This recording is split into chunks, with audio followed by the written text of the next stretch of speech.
Subhanahu Wa Taala. Hari ni saya nak cerita sikit-sikit tentang kalkulator sahaja. Kalkulator Islam. Saya tengah masuk tajuk lah begitu tuan-tuan melakukan Allah Subhanahu Wa Taala. Sebab kita tak ada bacaan surah pagi ni kan. Tazkirah sahaja.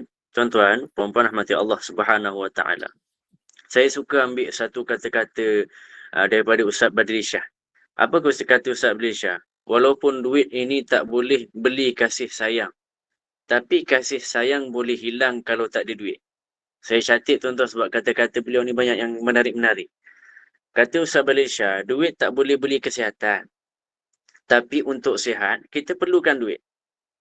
Bahkan duit tak boleh beli tidur yang lena. Tapi kalau tak ada duit tuan-tuan, tidur pun jadi tak lena dah. Gitu. Jadi duit ni tuan-tuan tak boleh beli kebijaksanaan. Tapi nak bijak, kena pakai duit. Bahkan orang bodoh, orang bodoh akan nampak cerdik bila dia ada duit. Tapi orang cerdik nampak buruk sangat kalau dia tak ada duit. Kan tuan-tuan, cerdik sangat, ada PhD, ada triple degree sebagai contoh. Tapi duit tak ada tuan-tuan, sandor kat masjid je tuan-tuan. Nak jadi apa? Tapi kalau tak sekolah tinggi sekalipun, duit ada tuan-tuan, dia Malaysia ni jadi dia punya. Tak pandai nyanyi pun, dia boleh buat album. Aku bayar, gitu kan. Tak pandai berlakon pun boleh ada filem, aku bayar. Ketahuilah duit bukan segala-galanya tuan-tuan berrahmati Allah Subhanahu Wa Taala. Tapi segala-galanya memerlukan duit. Ini dunia kita tuan-tuan. Tapi tuan-tuan yang melakukan Allah Subhanahu Wa Taala, ada suatu soalan kenapa? Kenapa orang duk membanding-bandingkan tuan-tuan tentang harta? Jawapannya sederhana, tuan-tuan yang melakukan Allah Subhanahu Wa Taala. Sebab kita ni duk bandingkan diri dengan orang-orang lain ataupun macam mana tuan-tuan melakukan Allah Subhanahu Wa Taala, kita ni duk bandingkan nasib orang beriman dengan nasib orang yang tak beriman yang sama-sama menggunakan dunia. Itu kaedah ataupun kalkulator yang sangat salah tuan-tuan. Padahal Allah ni, dia tak banyak berjanji pun tentang urusan dunia kepada orang beriman. Tak ada tuan-tuan. Kalau nak bandingkanlah orang beriman tu dengan akhirat. Orang beriman akhirat, orang yang tak beriman dengan dunia mereka. Maka mereka ni dapat apa yang ada di dunia kita. Dan kita dapat apa yang ada di akhirat nanti. Dan itu adalah suatu perimbangan, satu bandingan yang paling baik. Kalau kita bandingkan dia dapat apa yang ada di dunia sekarang, saya dapat apa di dunia sekarang. Perbandingan yang begitu bukan satu matematik dalam Islam. Tak tuan-tuan. Logik menurut iman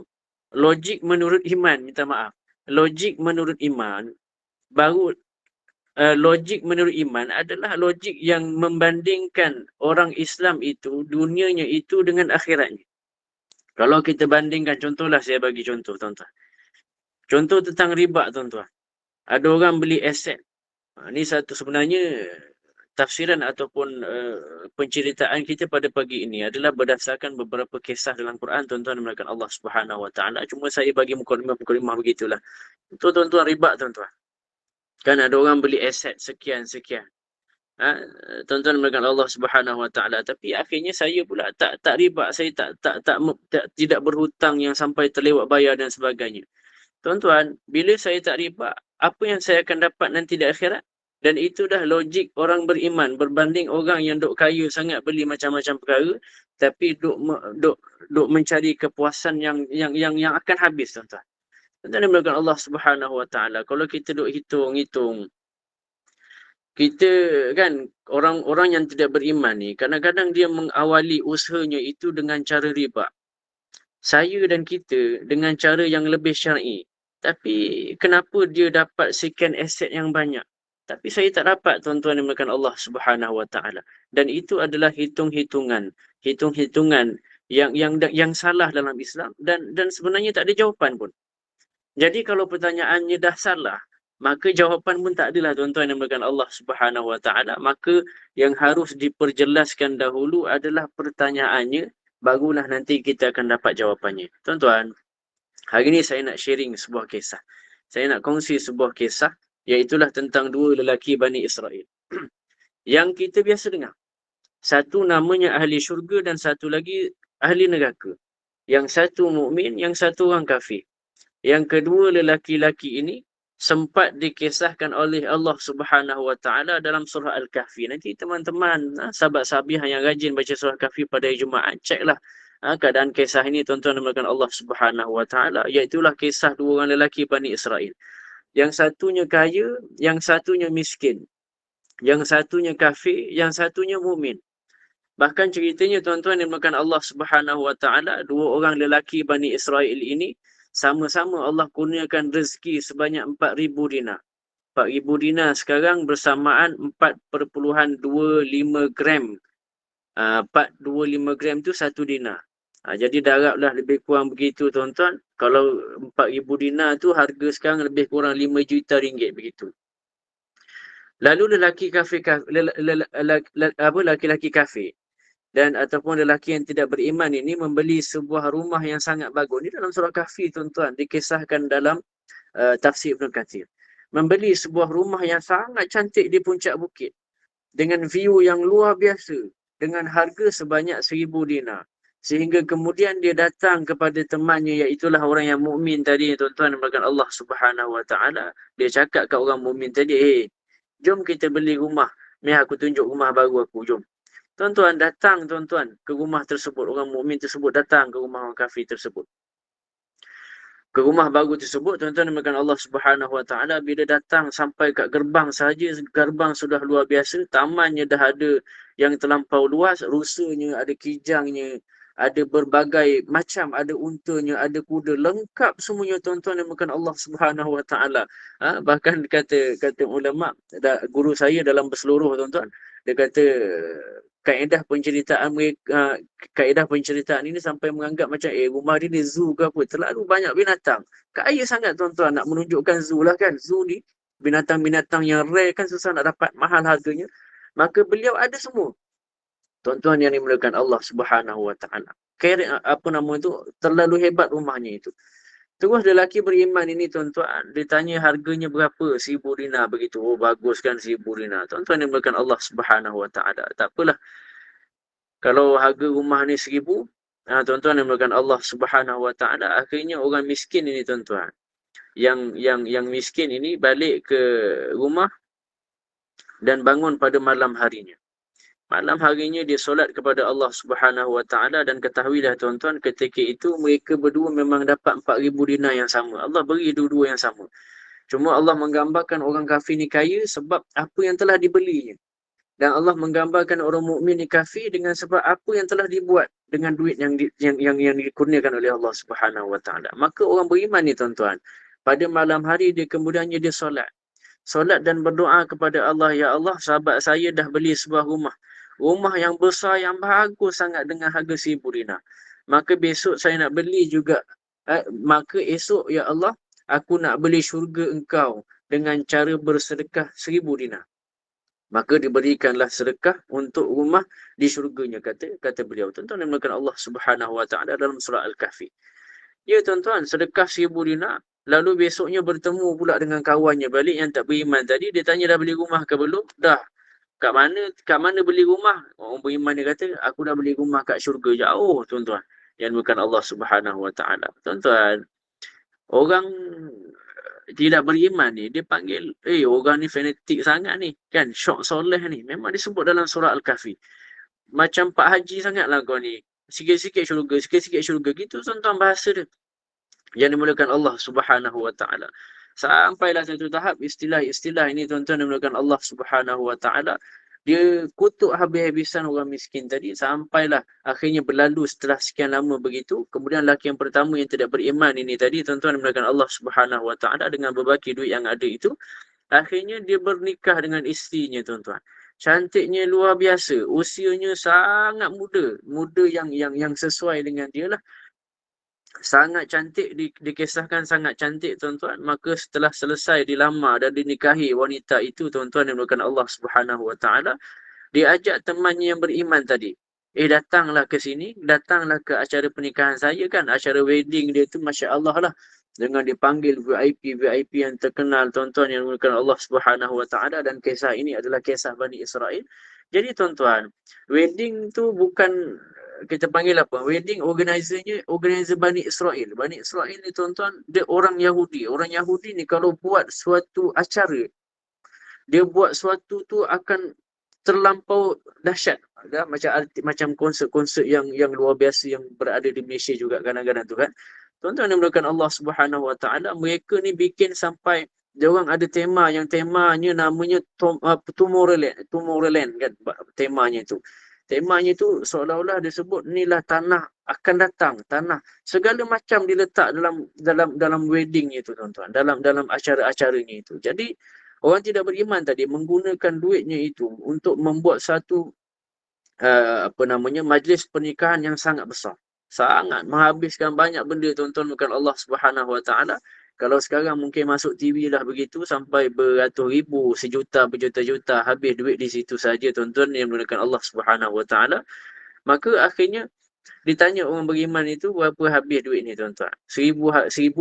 Seribu dinar maharnya ataupun 1,000 dinar majlis itu. Dengan untuk mengahwini wanita yang paling cantik di kota itu ketika itu. Tuan-tuan dimulakan Allah Subhanahu Wa Taala, bahkan diceritakanlah sifat-sifat wanita itu ketika itu. Perempuan itu sangat cantik sehingga tahap semua orang suka dengan dia, semua orang kejar perempuan tu. Memang seorang-seorang tu je lah. Tuan-tuan dimulakan Allah Subhanahu Wa Taala. Akhirnya orang yang tidak beriman tadi dapat mengurat ataupun dapat apa kita panggil memikat hati si wanita yang cantik sangat tadi tu kerana ada wang tadi lah, ada duit 1,000 dinar. Tuan-tuan dimulakan Allah Subhanahu Wa Taala. Saya pernah gurau dengan isteri saya tuan-tuan. Kan nanti kalau anak kita nikah sebagai contoh, maharnya tu apa tu mas kahwinnya tu kita tak letak mahal-mahal, kita letak 4,000 je. Kenapa 4,000? Saya teringat kisah ni tuan-tuan. 4,000 lah. 1,000 untuk bapak dia, 1,000 untuk mak dia, kan 1,000 untuk majlis, 1,000 untuk anak. Jadi tuan-tuan yang melakukan Allah SWT. Jadi tu gurauan sajalah, tak boleh tuan-tuan begitu. Tuan-tuan, 1,000 dinar jadi dia dah guna untuk perkahwinan begitu. Akhirnya orang yang beriman tadi, malamnya itu dia bangun sekali lagi, tuan-tuan. Dia berdoa kepada Allah, ya Allah, teman saya dah nikah dah. Saya pun nak juga tuan-tuan yang dinamakan Allah Subhanahu Wa Taala sebut begitu. Tapi tak apalah kalau Allah tak boleh bagi sekarang. Tuan-tuan dinamakan Allah Subhanahu Wa Taala, maka aku minta ataupun aku nak membeli isteri daripada isteri-isteri yang ada di syurga-Mu ya Allah, maka diberikan 1,000 dinar untuk disedekahkan sebagai suatu lamaran, hantaran kepada bidadari di syurga. Tuan-tuan yang dinamakan Allah Subhanahu Wa Taala. 1,000 dinar saja tuan-tuan yang dimulakan Allah Subhanahu Wa Taala. Kan? Akhirnya tuan-tuan yang dimulakan Allah Subhanahu Wa Taala, sedekah 1,000 dinar. Habis-habis melamar seorang bidadari dengan 1,000 dinar. Malah pakai sedekah sahaja untuk melamar bidadari syurga. Ini dikisahkan dalam surah Al-Kahfi dan boleh digunakan sebagai panduan untuk melamar apa yang ada di dalam syurga oleh kita tuan-tuan. Tuan-tuan, hurul ain. Saya dah cerita panjang dah pasal hurul ain sebelum ni. Baca surah Ar-Rahman kan, paragraf pula tu, perenggan yang terakhir tentang hurul ain tu, muka surat yang terakhir begitu. Fihinna qasiratut tarfi lam yatmithunna insun wala jan. Kan, qablahum wala jan. Tak ada manusia yang seperti itu bidadari ni. Perempuan yang ataupun bidadari itu yang matanya besar tapi sayu. Matanya besar tapi sayu, tuan-tuan. Kalau mata saya ni dia kecil, tuan-tuan, kecil. Kan? Mata bidadari itu besar tapi sayu. Kalau orang sekarang ni dia nak mata besar, tuan-tuan. Sampai kadang-kadang dalam handset tu kalau selfie tu dia edit gambar ataupun dia guna filter bagi besar sikit matanya. Tuan yang melakukan Allah Subhanahu Wa Taala yang nak disebut sebagai apa? Kenapa? Sebab mata besar itu simbol daripada kecantikan. Makanya bidadari itu bahasa Arabnya adalah hurul ain, matanya yang besar. Lam yatmithunna insun qablahum wala jan. Belum pernah disentuh langsung oleh orang, tak pernah sentuh tuan-tuan. Bukan tak pernah sentuh je tuan-tuan. Bahkan yang tak pernah sentuh itu adalah manusia dan jin. Tidak pernah sentuh dan dilihat oleh manusia dan jin. Maka tuan-tuan bukan Allah Subhanahu Wa Taala, bidadari ini adalah makhluk yang paling murni, yang paling asli, yang paling original diberikan oleh Allah nanti tuan-tuan. belum pernah dilihat oleh sesiapa pun, benar-benar disimpan oleh Allah Subhanahu wa taala. Ka'annahu al-yaqut wal marjan. Seolah-olah mereka itu adalah yakut wal marjan, mutiara yang sangat wangi. Dalam mutiara buat tuan-tuan, wangi pula tu. Marjan, bukan yakut wal marjan, bukan yakut yang kita minum hari-hari tu tuan-tuan. Tak. Yakut ni yakut yang betul-betul yakut. Ditambah lagi di ayat lain tuan-tuan, melakukan Allah Subhanahu wa taala, fihinna khairatun hisan. Iaitulah bidadari-bidadari itu adalah khairat, yang ertinya itu adalah orang yang makhluk yang banyak anaknya, suburnya dia, dan di syurga itu orang yang berkeluarga, yang orang akan berkeluarga dan akan beranak pinak, sehingga seseorang itu ketika ingin ada anak, dia akan langsung boleh minta kriteria anak tersebut. Bahkan wanita-wanita syurga ketika itu tidak perlu hamil selama 9 bulan. Tak perlu caesar dah tuan-tuan. Ada nak je lahir dah tuan-tuan. Lahir dengan cara yang Allah ciptakan. Sangat indah. Tak perlu ada wahnan ala wahnin, kepayahan demi kepayahan. Bahkan tuan-tuan, mereka Allah Subhanahu wa taala boleh pesan, boleh request, ya Allah, saya nak anak saya gini-gini sikit, hidungnya penyek sikit, lehernya panjang sikit, modelnya begini-begini. Boleh tuan-tuan. Kalau di dunia tuan-tuan, apa ada je tuan-tuan yang kita dapat anak-anak ni tuan-tuan. Gini je lah. Lahir-lahir lah. Tak sama muka punya gitu tuan-tuan. Itu cuma di dunia. Bahkan malah di akhirat nanti kita boleh request semua segala benda yang kita nakkan tuan-tuan, diberikan Allah Subhanahu wa taala. Hurun ain. Macam mana pun perempuan ataupun wanita cantik tak boleh mengalahkan hurul ain. Kata Allah Subhanahu wa taala, dia membandingkan antara perempuan dunia dan juga hurul ain, perempuan bidadari di akhirat. Kalaulah jari-jari kelingking hurul ain ini diturunkan, turun ke dunia, kan? Maka matahari akan tertutup oleh cahaya kelingkingnya. Itu tuan-tuan dan Allah Subhanahu wa taala. Kalaulah hurul ain ini sempat keluar daripada syurga, jatuh pula tiba-tiba ke bumi, gerbang jatuh, kan begitu tuan-tuan. Kalau bidadari jatuh daripada langit gitu kan, jatuhnya itu tuan-tuan dan Allah Subhanahu wa taala, nafasnya sekali menyebabkan semua orang mati dek kerana tergila-gilakan dia. Harumnya nafas dia. Tuan-tuan yang Allah Subhanahu wa taala, tak bayang-bayang tuan-tuan. Kan tak boleh tidur. Ini sekadar bayang-bayangan saja tentang bidadari, dan tuan-tuan yang Allah Subhanahu wa taala, dan mereka inilah yang akan melayan kita lah, suami dan isteri ketika itu. Apa yang kita perlukan, apa yang kita nakkan, sangat selesa, kan? Apa kita panggil bibik yang sangat profesional pakaiannya dan sebagainya, tuan-tuan dan Allah Subhanahu wa taala. Maka disedekah ataupun dilamar bidadari, pelayan-pelayan di syurga itu dengan 1,000 dinar saja tuan-tuan. Maka akhirnya orang beriman tu kata, rasa saya dah lebih beruntung daripada orang yang kafir tadi, dan itulah matematik mukmin. Tuan-tuan dan Allah Subhanahu wa taala. Lepas daripada itu tuan-tuan, lepas beberapa tahun, dah habis daripada selesai daripada kahwin dan sebagainya, tiba-tiba orang kafir tadi beli pula kebun. Kebunnya itu sangat luas. Dia ajak pula temannya yang beriman ni tadi pergi masuk kebun dia. Kau dah punya kebun belum? Dah ada kebun? Belum ada kebun. Amir datang kebun aku. Kau tengok kebun aku. Aku beli harganya 2,000 dinar.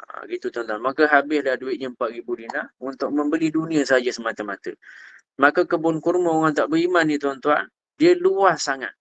Sampai disebut dalamnya ada mata airnya sendiri yang seolah-olah tidak ada batasan. Tengok pokok tu macam tak ada batas yang ditanam, tuan-tuan dan puan Allah Subhanahu wa taala. Sejuk mata memandang, jatuh jalan-jalan mesti termakan buahnya sekali dek kerana jatuh terus ke mulut. Tuan-tuan dan puan Allah Subhanahu wa taala, 2,000 dinar. Lalu lelaki ini pulang kepada Allah Subhanahu wa taala, balik malam solat begitu, izinkan saya membeli kebun-kebun syurgamu dengan harga 2,000 dinar. Kerana saudara saya tadi tu dah membeli kebun dunia, maka dia sedekah lagi 2,000 tuan-tuan.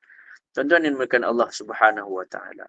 Jadi akhirnya kisah ni tuan-tuan, sampailah mereka tua dengan keadaan begitu, sampailah mereka meninggal dalam keadaan kaya raya tapi kafir, dan yang satu lagi meninggal dalam keadaan miskin tapi beriman.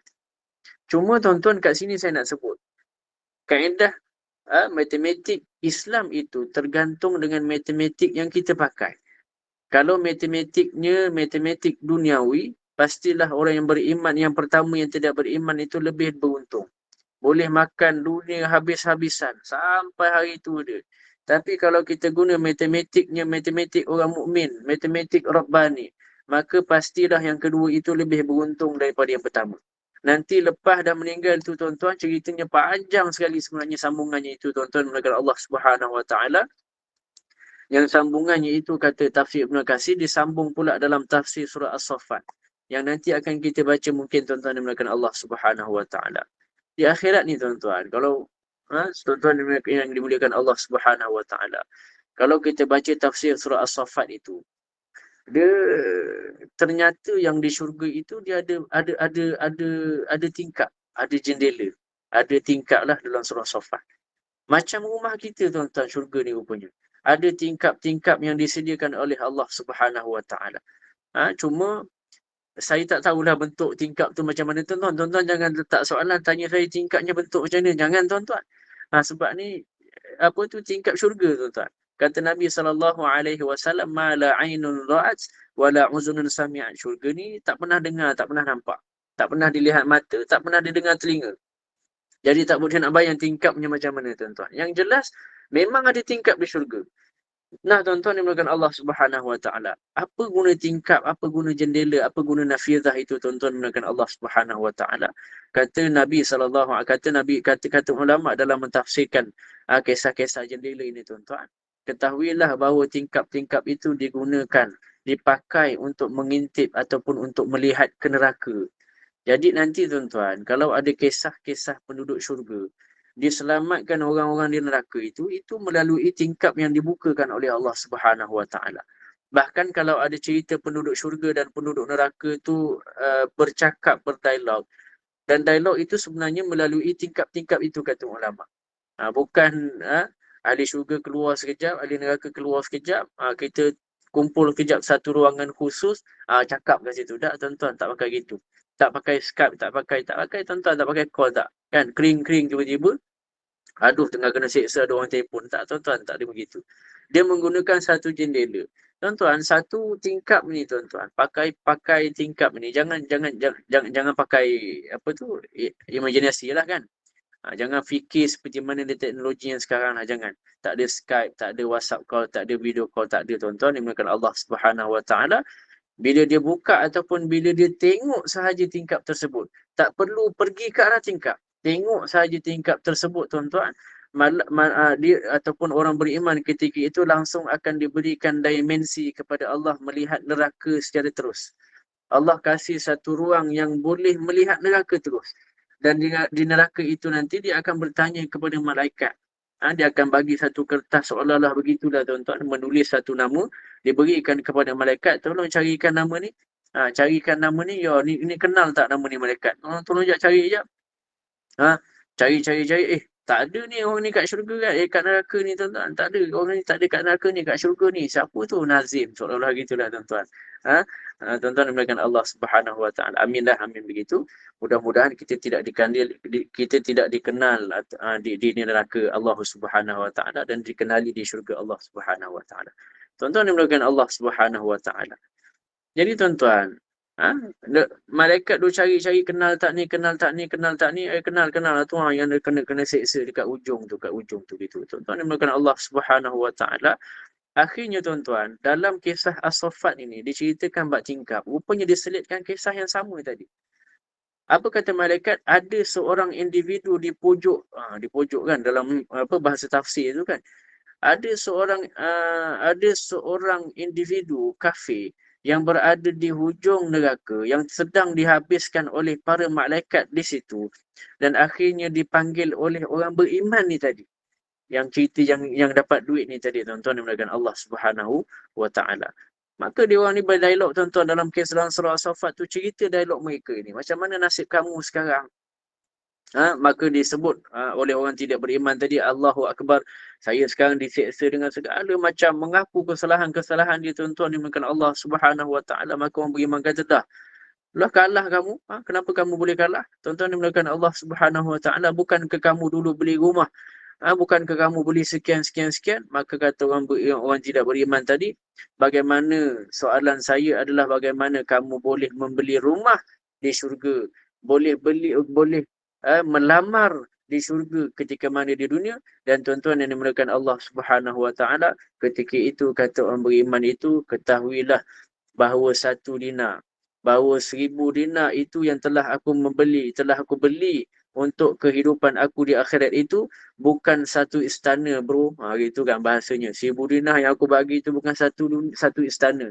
Bahkan Allah beri 1 dinar sahaja, sudah sekian ribu istana diberikan kepada aku. Sekarang aku beli dengan 1,000 dinar, ketahuilah beratus ribu istana yang tidak dapat kubayangkan. Tuan-tuan yang dimuliakan Allah Subhanahu Wa Taala. Jadi kisah-kisah itu akhirnya kata Allah Subhanahu Wa Taala, orang kafir ketika itu, orang kafir yang duk belagak sangat kat dunia ketika itu tuan-tuan, akhirnya dia merasa stres. Dia makin sakit tuan-tuan. Dia dengar, dah lah kena siksa.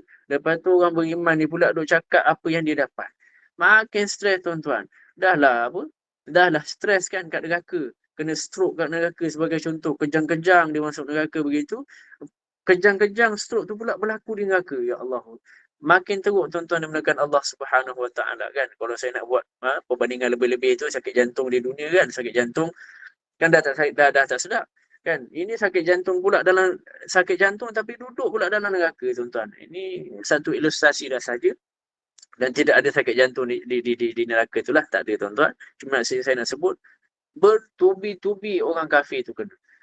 Walaupun dia dah masuk neraka, rupanya masih lagi diejek pula oleh orang syurga. Seolah-olah begitulah tuan-tuan melakukan Allah Subhanahu Wa Taala, sesuai dengan kisah dalam surah As-Saffat, dialog antara penduduk syurga dan penduduk neraka. Dan inilah sahabat-sahabat, sahabiah sekalian, tuan-tuan melakukan Allah Subhanahu Wa Taala, matematik untuk mengukur siapakah yang lebih beruntung, sehingga kita tidak perlu bertanya kenapa bila saya sudah berhijrah, kenapa hidup saya makin susah? Kenapa dunia saya ni makin susah? Tak, tuan-tuan yang dimuliakan Allah Subhanahu Wa Taala. Kalau kita ukur amal kita hanya kerana dunia, kita bakal ataupun kita akan sering kecewa. Sebab Allah tidak menilai dunia itu, bahkan dunia itu lebih ringan daripada sebelah nyamuk, sawit nyamuk, kata Allah Subhanahu Wa Taala. Kalaulah kata Nabi SAW, dunia ini di mata Allah Subhanahu Wa Taala ada harganya, pastilah Allah takkan kasih dunia ini pada orang tidak beriman. Tak nak tuan-tuan. Maka tuan-tuan yang dimuliakan Allah Subhanahu Wa Taala, disebabkan dunia ni tak ada nilai dia bagi Allah, Allah berilah juga pada orang tak beriman. Sedangkan yang bernilai Allah simpan baik-baik. Allah simpan untuk orang beriman dan orang yang sabar sahaja. Kalau kita pakai cermin mata Rabbani, pandang dengan pandangan Rabbani Allah Subhanahu Wa Taala, maka tuan-tuan yang dimuliakan Allah Subhanahu Wa Taala, ketika mana kita hijrah, kita minta tolong kepada Allah Subhanahu Wa Taala urusan dunia, bahkan akhirnya kita yakin tuan-tuan yang dimuliakan Allah Subhanahu Wa Taala, selepas itu kita istiqamah, kita ikhlas, wa ma indallahi khairun, maka itulah yang akan jadi mantra atau akan jadi suatu perkara yang perlu diulang-ulang setiap harinya pada kita tuan-tuan. Kalau kita ni tuan-tuan ada cemburu dengan dunia seseorang, maka sebutlah sahaja kata ulama, wa ma indallahi khairin, apa yang ada di sisi Allah itu lebih baik. Tuan-tuan dimuliakan Allah Subhanahu Wa Taala. Kalau dah sebut macam tu, berani tak kita cemburu? Tak berani dah tuan-tuan. Sebagai contoh, kalaulah saya rasa cemburu tuan-tuan, ada rasa orang lain lebih beruntung, maka sebut ataupun guna mantra tu tuan-tuan. Wa ma indallahi khair, wa ma indallahi khair 3 kali. Sehinggalah hilang rasa cemburu. Apa yang ada di sisi Allah itu lebih baik, apa yang di sisi Allah itu lebih baik, apa yang ada di sisi Allah lebih baik. Walal akhiratu khairul laka minal ula. Wal akhiratu khairu wa abqa. Kan akhirat itu lebih baik bagi kamu, dan dunia akhirat itu lebih baik dan lebih kekal. Tuan-tuan yang dimuliakan Allah Subhanahu Wa Taala, itu ulangan-ulangan perintah daripada Allah Subhanahu Wa Taala. Tuan-tuan yang dimuliakan Allah Subhanahu Wa Taala. Jadi itulah matematik yang cuba kita pakai dalam dunia kita, tuan-tuan yang dimuliakan Allah Subhanahu Wa Taala. Seandainya dunia itu adalah bentuk kasih sayang Allah Subhanahu Wa Taala, sudah barang pasti Allah berikan kekayaan dunia kepada semua nabi-nabi yang Allah cinta. Tapi tuan-tuan, nabi yang kaya itu sikit sahaja. Rata-rata nabi ni susah hidupnya. apalagi setelah menjadi Nabi. Kan Nabi Muhammad SAW. Sebelum jadi Nabi, hidupnya luar biasa teramat. 40 tahun pertama, terutamanya 15 tahun pertama setelah mana menikah dengan Khadijah radhiyallahu anhu. Macam mana kehidupan Nabi SAW? Segalanya ada, tuan-tuan. Khadijah itu orang yang paling kaya, perempuan paling kaya di Mekah, menikah dengan Nabi Muhammad SAW yang pintar, yang hebat dalam perdagangan, yang hebat dalam berniaga. Tak pernah Nabi itu rugi dalam perdagangannya. Jujur tapi untung, tuan-tuan. Sehinggalah selama 15 tahun Nabi nak pergi travel ke mana saja dia boleh. Travelling daripada Syam, travelling ke Syam, travel ke Yaman, semua dia boleh, tuan-tuan. Syam dan Yaman itu jaraknya cukup jauh. Sebut apa je dia boleh. Nak banyak ternakan, banyak kebun, semuanya ada ketika itu, tuan-tuan yang melakukan Allah Subhanahu Wa Taala. Bahkan kata ulama, ketika itu Nabi duduk rumah yang terbaik di dalam kota Mekah ketika itu. Tuan-tuan, tapi bila sahaja Nabi itu terjun dalam kancah dakwah, tuan-tuan yang dimuliakan Allah Subhanahu Wa Taala, sampai akhirnya Khadijah itu wafat ketika mana Nabi SAW masih di Mekah, dan dalam keadaan Nabi itu hampir-hampir tidak mempunyai warisan apa-apa. Jadi kurang daripada 13 tahun tu, tuan-tuan, Nabi jatuh fakir miskin. Sehinggalah Nabi ketika mana hijrah ke Madinah, Aisyah radhiyallahu anhu sampai dia meluahkan perasaan dia. Apa kata Aisyah radhiyallahu anhu? Di rumah Rasulullah ni tak ada apa-apa pun. Lebih sebulan dah aku tak berasakan dapur aku. Tuan-tuan yang dimuliakan Allah Subhanahu Wa Taala. Nabi betul-betul tak pernah masak ketika itu. Cuba bayangkan, tuan-tuan. Pernah tak Nabi bilang ataupun Nabi cakap dengan Allah Subhanahu Wa Taala, Allah, saya ni kan kerjanya kan dah sama kan, bekerjasama dengan Allah Subhanahu Wa Taala. Dan kenapa saya hidup susah begini? Nabi tak pernah kata gitu, tuan-tuan, melainkan Allah Subhanahu Wa Taala, sebab Nabi tahu logiknya. Nabi benar, Nabi dalam menggunakan logik hitungan-hitungan itu, Nabi tahu matematik Islam itu, sehingga Nabi tak pernah mengeluh, ya Allah, kenapa jadi Nabi jadi miskin, jadi susah.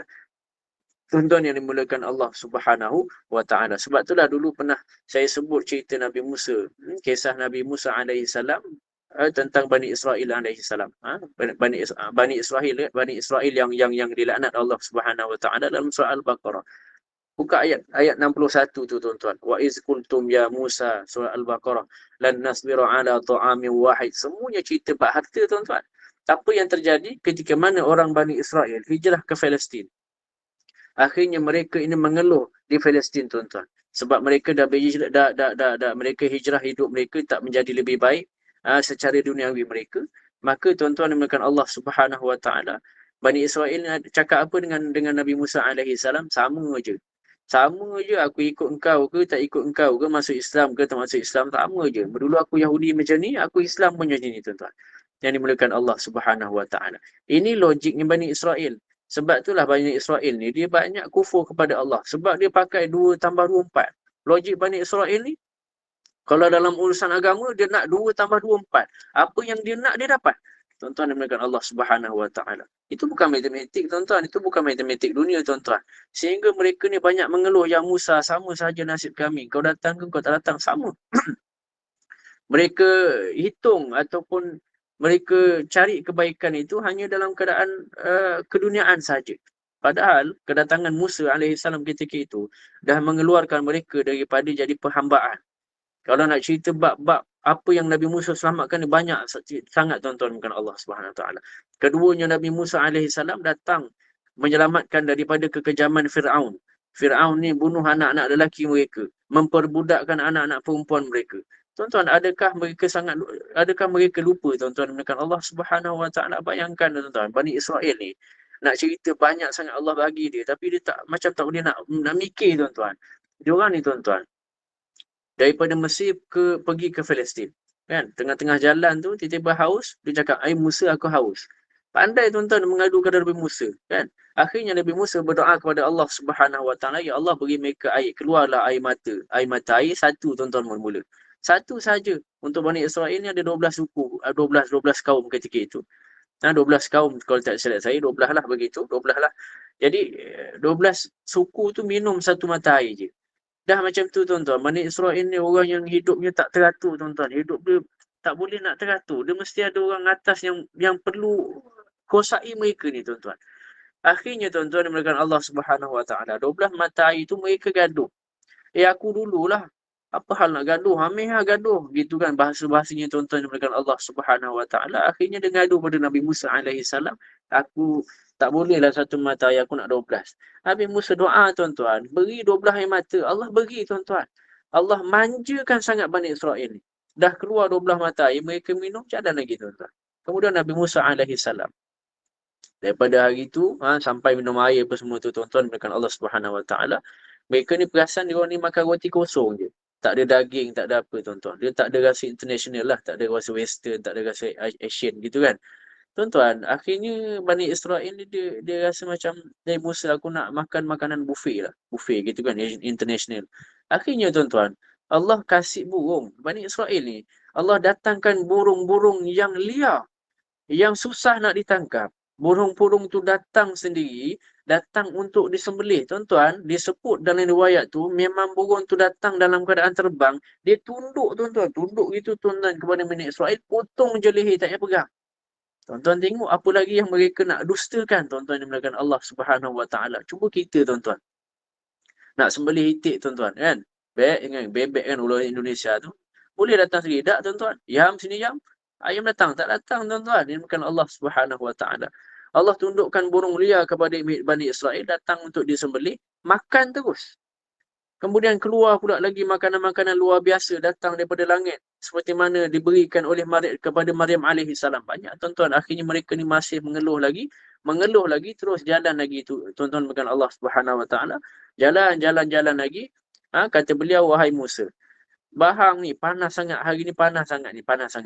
Maka Nabi Musa alaihissalam doa kepada Allah Subhanahu Wa Taala. Allah berikan mereka pula awan yang menaungi mereka. Tuan-tuan, mana ada manusia, bangsa di muka bumi ini selain daripada para Nabi yang dinaungi awan sepanjang perjalanan. Cuba cari tuan-tuan.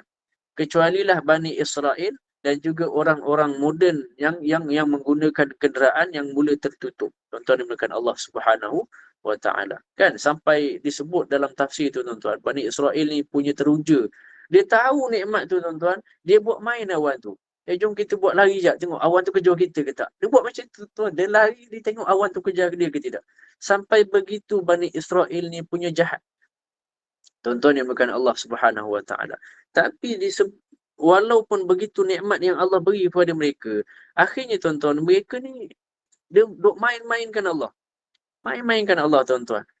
Ceritanya macam mana tuan-tuan? Mula dia memainkan Allah ketika mana Allah memerintahkan pembayaran zakat. Allah kata apa? Orang Islam bayar zakat 2.5%. Orang Nasrani ketika itu bayar zakat 10%. Siapa yang jadi Bani Israel, dia kena bayar 100%. Tuan-tuan, 100% tuan-tuan. Nabi Musa pun dah pening dah.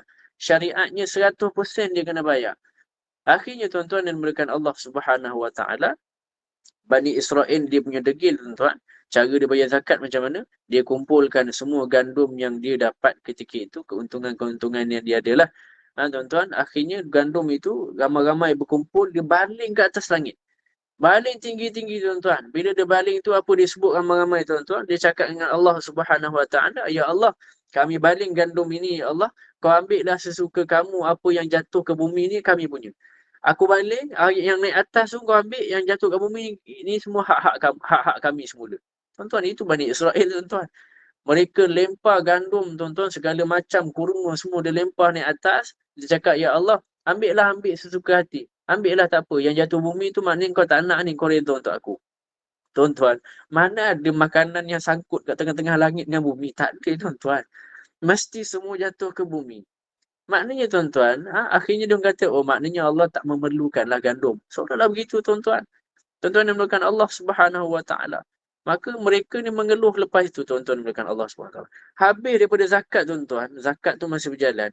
Mereka masih tidak memahami ataupun tidak rasa ada common sense tuan-tuan. Mereka mengeluh juga kepada Nabi Musa alaihi salam tuan-tuan, kami tak ada sayur, kami nak makan makanan Mesir. Tuan dan berikan Allah Subhanahu Wa Taala, sayur Mesir ni memang sedap lah. Beza rasanya, semua bezalah. Mesir ni memang dahsyat lah tuan-tuan, berikan Allah Subhanahu Wa Taala. Jadi Bani Israel makan diberikan oleh Nabi Musa alaihissalam dengan doanya tuan-tuan diberikan Allah Subhanahu wa taala. Akhirnya tuan-tuan, qala atastabliluna alladhi huwa adna billadhi huwa khair. Akhirnya kata Allah Subhanahu wa taala, apakah kalian meminta untuk menukar sesuatu yang buruk dengan sesuatu yang lebih baik? Maksudnya apa tuan-tuan? Kenapa kalian ni sibuk nak dibayar oleh Allah dengan dunia ketika mana kalian beriman? Tuan-tuan mereka Allah Subhanahu wa taala, kalau Bani Israel itu kalau dia beriman, dia kalau dia nak sesuatu, dia beriman tu, kalau dia beriman tu dia menganggap Allah akan bagi dia habis-habis rezeki tu. Rezeki tu mesti melimpah, mesti terbalas semuanya tuan-tuan, mesti dijamin semuanya. Itu pola fikir Bani Israel. Sedangkan pada Nabi dan orang beriman, dia tak macam tu tuan-tuan. Cara fikirnya bukan begitu. Orang beriman ni tuan-tuan, setelah beriman Allah akan uji. Maka mereka mengatakan ini untuk melihat apakah saya jujur dalam iman ataupun dalam munafik. Seperti mana kata Bilal alaihi salam. Bilal radhiyallahu anhu. Ketika mana Bilal beriman dengan qadarullah. Kan? Akhirnya ketahuan tuannya itu tahu yang dia beriman kepada Allah Subhanahu wa taala, Umayyah bin Khalaf kan. Lalu akhirnya Umayyah bin Khalaf ini seksa Bilal radhiyallahu anhu hari-hari tuan-tuan. Akhirnya tuan-tuan, Umayyah cakap apa? Umayyah cakap, Bilal, Tuhan kamu mana? Mehlah tengok mana Tuhan kamu ni. Tuhan kamu tak pernah datang pun nak jaga kamu, nak bela kamu. Bahkan Muhammad pun tak bela kamu ni. Jadi kamu ni sebenarnya kesian. Kan seorang-seorang sebenarnya tak pernah kena bela dengan sesiapa pun.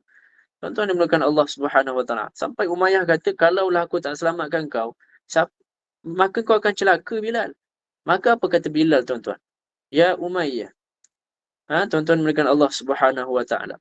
Dia dah tak panggil tuan dah tuan-tuan, dia panggil nama saja sebab geram tuan-tuan. Dia kata apa tuan-tuan dimulakan Allah Subhanahu wa taala? Kalau saya diuji ataupun diseksa kerana keimanan saya, itu bererti Allah ingin melihat kesabaran saya. Kalau saya diuji ataupun diseksa sebab iman saya, maka ketahuilah Allah nak melihat sabar saya je.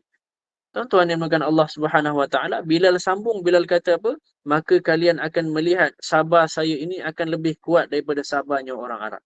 Sebab sabar orang Arab tu terkenal dengan hebatlah kesabaran mereka tuan-tuan. Dan dia kata saya akan lebih sabar daripada lelaki-lelaki Arab ketika itu dan akan lebih kuat daripada gunung Uhud. Tuan-tuan yang dimuliakan Allah Subhanahu wa taala. Tuan-tuan dimulakan Allah Subhanahu wa taala, Bilal tahu benda tu sampai tahap dia tak cakap lah. Dia kata kalau kita tuan-tuan dah balik je lah sekejap, balik je sekejap. Itu kan tak tahan tuan-tuan. Bilal kerana sabar itu suatu benda yang bernilai. Matematik Islam itu sabar itu lebih utama, maka digunakan sabar itu tuan-tuan yang dimulakan Allah Subhanahu wa taala. Tuan-tuan yang dimulakan Allah Subhanahu wa taala.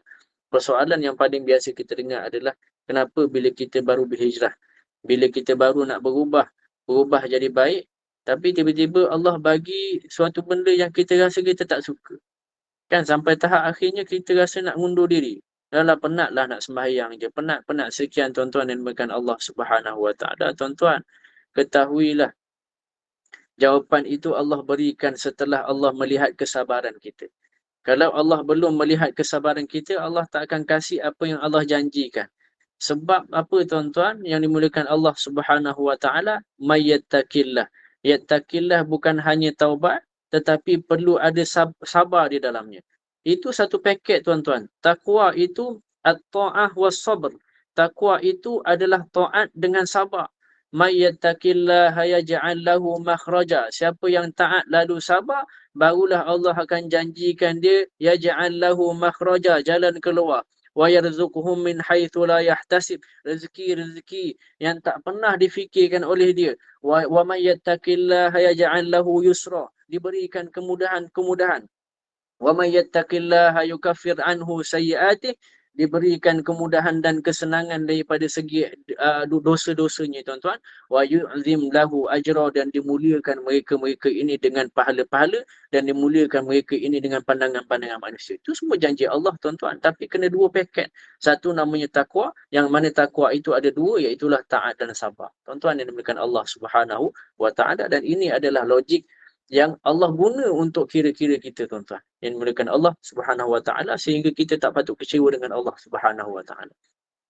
Tuan-tuan, ada orang yang berdosa tapi Allah sayang kat dia. Innallaha idza ahabba qauman ibtalahum. Kalau Allah sayang kaum itu, Allah uji dia dengan penyakit. Lalu Allah bersihkan dia. Hatta yamshi 'alal ardi lakana 'alaihi sayyi'ah. Sampailah dia jalan atas muka bumi dalam keadaan tak ada lagi dosanya walau sebesar debu. Tapi terkadang pandangan manusia itu berbeza dengan pandangan Allah. Allah uji buat naik darjat, tuan-tuan. Buat dosa hilang. Saja buat sabar kat orang, kat kita ni, tuan-tuan. Dan ketika mana kita sabar, itulah Allah berikan balasan. Innama yuwaffa innama yuwaffas sabiruna ajrahum bighairi hisab.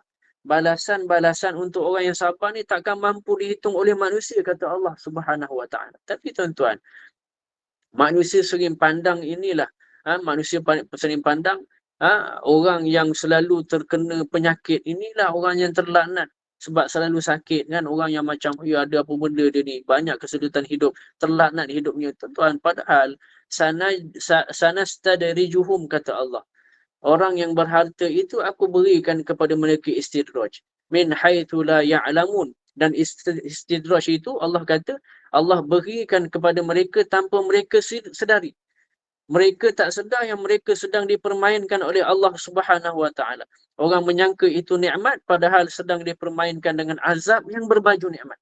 Innallaha la yughli bil zalim, kata Allah Subhanahu Wa Taala. Kata Nabi sallallahu alaihi wasallam, Allah itu selalu menangguh-nangguh orang yang zalim. Tangguhkan aniayanya, diberikan umurnya yang panjang, diberikan rezeki yang banyak, diberikan anak yang sihat, lengkap sempurna. Tapi justru, tuan-tuan, itu menjauhkan dia daripada Allah Subhanahu Wa Taala. Ada perbuatan, ada manusia yang perbuatannya jauh daripada Allah. Tapi tuan-tuan, isterinya dekat dengan Allah. Ada manusia yang keluarganya jauh daripada Allah, tapi pekerjaannya mendekatkan dia kepada Allah. Ada tuan-tuan makan Allah Subhanahu Wa Taala. Tuan-tuan makan Allah Subhanahu Wa Taala, ketahuilah laknat adalah ketika mana ketiga-tiga yang ada dalam diri manusia itu semuanya jauh daripada Allah Subhanahu Wa Taala. Tabbat yada abi lahabin wa tab. Abu Lahab dilaknat oleh Allah Subhanahu Wa Taala. Sebab apa, tuan-tuan? Apa yang pertama yang dijauhkan oleh Allah Subhanahu Wa Taala daripada Abu Lahab? Ma'agna anhu maluh. Ma'agna anhu maluh. Hartanya yang banyak itu buat dia jauh daripada Allah Subhanahu Wa Taala. Wa ma kasab, usaha dia, kerja dia, perbuatan dia, aktiviti dia, semuanya buat dia jauh daripada Allah Subhanahu Wa Taala. Wa mra'atuhu hammalatal hatab, wanita yang mendampingi dirinya juga buat dia semakin jauh, tuan-tuan. Jangan sampai kita salah pandang, akhirnya kita salah fikir, kita salah bicara, yang menyebabkan kita akhirnya su'uzan dengan Allah Subhanahu Wa Taala. Mana keadilan Allah, orang tanya, tuan-tuan. Kenapa orang tak buat pahala, tak solat, tak sedekah, tapi badan dia sihat, rezeki dia melimpah? Mana adilnya Allah? Tuan-tuan, salah faham, salah fikir, salah pandang, salah bicara, padahal Allah dah buat paling adil, tuan-tuan. Ada orang yang salah, diberikan sakit, bersih dosa-dosa dia.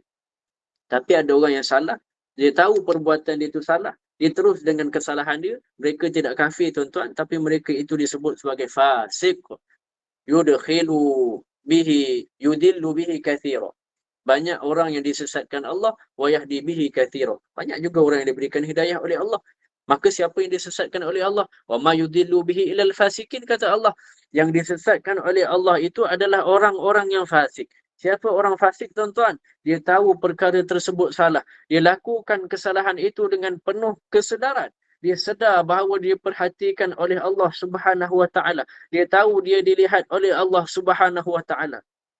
Dia tahu bersamanya inna alaikum hafizin. Bersamanya itu ada malaikat-malaikat penjaga kiraman yang mulia, katibin yang mencatat. Yaf'aluna ma taf'alun. Mereka tahu apa yang kita lakukan. Tapi dengan penuh kesedaran dia langgar aturan-aturan Allah Subhanahu Wa Taala. Mereka itu adalah orang yang fasik. Mereka ini diazab oleh Allah Subhanahu Wa Taala di dunia, tapi bukan dalam bentuk kemiskinan, tapi dalam bentuk bukan dalam bentuk penyakit, bukan dalam bentuk kefakiran, tapi diazab dalam bentuk kenikmatan, agar dia semakin jauh daripada Allah Subhanahu Wa Taala. Innallaha la yumli lidzalim. Allah itu saja memanjangkan umur, melimpahkan rezeki, sihatkan anaknya supaya dia itu jauh daripada Allah, hatta idza akhadhahu lam yutlifhu, kata Nabi SAW. Sehinggalah kalau nanti Allah jatuhkan azabnya ke neraka nanti, masuk ke neraka Jahannam, maka tidak akan ada lagi yang tersisa dalam diri dia kecuali hanya layak menerima azab Allah Subhanahu wa taala. Tuan-tuan yang dimuliakan Allah, Inna Allah la yadrimu mithqala dzarrah. Allah tu tak pernah aniaya sesiapa, tuan-tuan. Tuan-tuan dimuliakan Allah. Lalu kenapa manusia itu masuk neraka? Sebab perbuatan dia sendiri. Sebab tingkah laku dia sendiri. Sebab Allah dah berikan kepada kita ala fi jasadil mudghah. Ketahuilah segumpal itu iza salaha salahat jasad kullu. Kalau dalam hati itu baik, maka baiklah jasad kamu hujung rambut sehingga hujung kaki. Iza fasada jasad kullu. Kalau rosak hati itu, maka rosaklah semuanya. Ala wahyal qalb, itulah segumpal hati yang diceritakan oleh Nabi SAW. Tuan-tuan, wa nafsin wa ma sawwaha, banyak tuan-tuan ayat-ayat yang kita boleh ambil tentang manusia ni, tuan-tuan, demi jiwa manusia dan penciptaannya. Fa'alhamaha fujuraha, Allah berikan jalan yang fujur, yang jahat, yang buruk, yang hitam, yang bengkok. Wa taqwaha, dan Allah juga beri jalan yang baik, yang lurus, dan kita ini hanya tinggal memilih. Qad aflaha man zakkaha, maka beruntunglah siapa yang mensucikan hatinya lalu dia memilih jalan yang diberikan oleh Allah Subhanahu wa taala. Wa qad khaba man dassaha, maka rugi, sia-sialah orang yang mengotori jiwanya lalu dia mengotori dirinya kemudiannya. Lalu kemudian dia kembali kepada Allah dengan pakaian-pakaian dosanya. Lalu kemudian akhirnya dia hairan sendiri, tuan-tuan, melihat dirinya di depan Allah Subhanahu wa taala, sampai kata Allah, "Ya Rabb, mali hadzal kitab?" Kenapa buku catatan aku ini la yughadiru saghiratan, semua yang kecil-kecil, wala kabiratan, semua yang besar-besar, illa ahsaha, semuanya tercatat dalam buku ini. Sampai tahap Allah, tuan-tuan, berkata ketika itu, "Iqra'." Bacalah buku kau tu sendiri. Tuan-tuan, kat dunia kita diperintahkan baca Quran, baca kitab. Tapi ketahuilah, di saat itu di akhirat, kita diperintahkan baca buku catatan amalan. Kafa binafsikal yawma hasiba. Cukuplah alat itu untuk hitung semua perbuatan kamu. Tapi saat itu apa yang kita boleh buat, tuan-tuan? Penyesalan tidak lagi bermakna, kecualilah kita hanya boleh mengutuk diri kita sendiri. Wasiqal ladzina taqaw rabbahum, orang-orang yang takut kepada Allah pula akhirnya, tuan-tuan menekan Allah Subhanahu wa taala, akan diiringi ilal jannati zumara, ilal jannati zumara, masuklah ke dalam syurga secara berjemaah. Kita dapat salam daripada orang ternama, dapat salam bersama Perdana Menteri, influencer. Betapa bangganya kita rasa nak frame, minta maaf tuan-tuan, kita rasa nak frame tangan kita di dinding kalau diperbolehkan. Tapi tuan-tuan, orang bertakwa itu sampai sahaja ila jannati zumara, masuk ke dalam syurga berjemaah. Sampai sahaja di pintu syurga, apa kata malaikat? Malaikat menyapa orang-orang beriman ketika itu, salamun, selamatlah kamu semua, tibatum, kamu semua sudah berbuat baik, fadkhuluha khalidin, masuklah kamu ke dalam syurga ini selama-lamanya. Aqulu qauli hadza wa astaghfirullahal azim li wa lakum. Tuan-tuan yang dimuliakan Allah Subhanahu wa taala, moga-moga bermanfaat untuk kita penggunaan untuk kita pada hari ini. Jangan buruk sangka pada Allah Subhanahu wa taala. Gunalah matematik yang matematiknya itu matematik logik, matematik iman kita, matematik yang Allah guna, iaitulah yang disebut ulama sebagai kalkulator Rabbani. Dan gunalah itu sebagai hashtag dan sebagainya, kan. Ada tuan-tuan bukan Allah tafsir itu, kalkulator Rabbani itu adalah kalkulator yang Allah gunakan untuk imbangkan dunia dan akhirat. Aku qauli hadza wa astaghfirullahal azim li wa lakum. Saya serahkan semula. Terima kasih semua kepada pengurusi atau Ustazah ini. Terima kasih. Sama Ustaz, mungkin ada yang nak bertanya. Okey, dipersilakan. Ada tak yang nak bertanya? Jika ada yang tak jelas.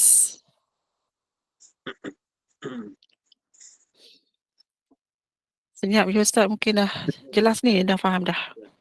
Alhamdulillah. Alhamdulillah. Okey. Ada soalan tak? Tak ada. Okey, baik. Alhamdulillah, jazakallah khair. Adakah? Saya nak tanya sikit. Assalamualaikum Ustaz. Ustaz, kalau kita fikirkan kita duduk kat dunia kan, kita ada rumah, kita ada anak, kita ada keluarga, yang baik, itu dah cukup lah kan.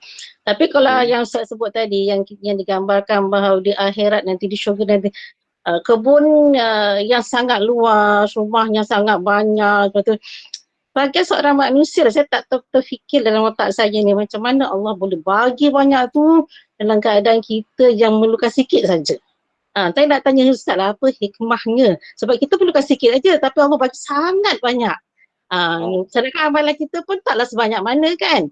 Tapi yang kita amalkan tadi tu, kenapa Allah bagi tu sangat banyak sebab kita manusia hanya memerlukan sikit saja? Itu saja persoalannya Ustaz. Terima kasih.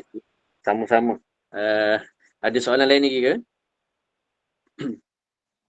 Assalamualaikum Ustaz. Ya.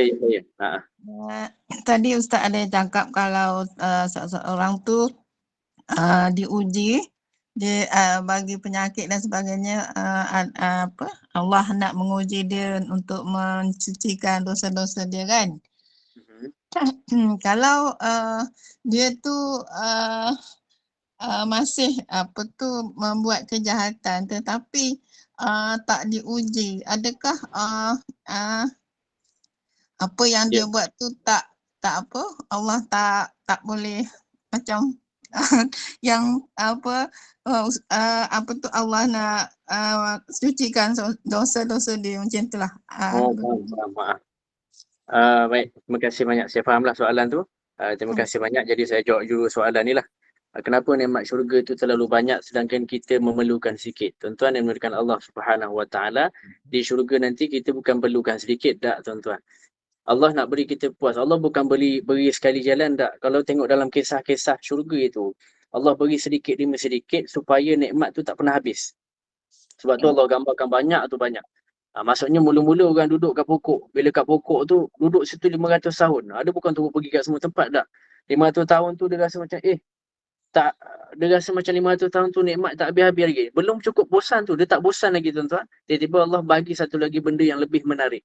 Nak menunjukkan masa tu kemurahan Allah untuk orang yang betul-betul takut pada dia ketika ini. Allah beri habis dah. Habis betul. Keperluan-keperluan seolah-olah tidak ada penghujungnya. Gitulah. Apa yang dia nak selepas daripada tu ada lagi. Apa yang dia takkan bosan. Seolah-olah begitulah. Sampai yang disebut Nabi SAW tu lah. Sampai tahap kita memang tak mampu nak bayangkan dan tak pernah dengar dan tak pernah lihat dah apa yang ada di syurga itu sebab nak beri balasan dengan apa yang kita dah buat kat dunia. Kita penat tuan-tuan kat sini. Penat dengan macam-macam benda. Jadi orang beriman, dia mesti penat. Dia takkan tak penat. Jadi dengan kepenatan itu, Allah cuba bagi kerehatan supaya kita lupa dengan penat dunia. Kita bawa memori dunia kita ke sana.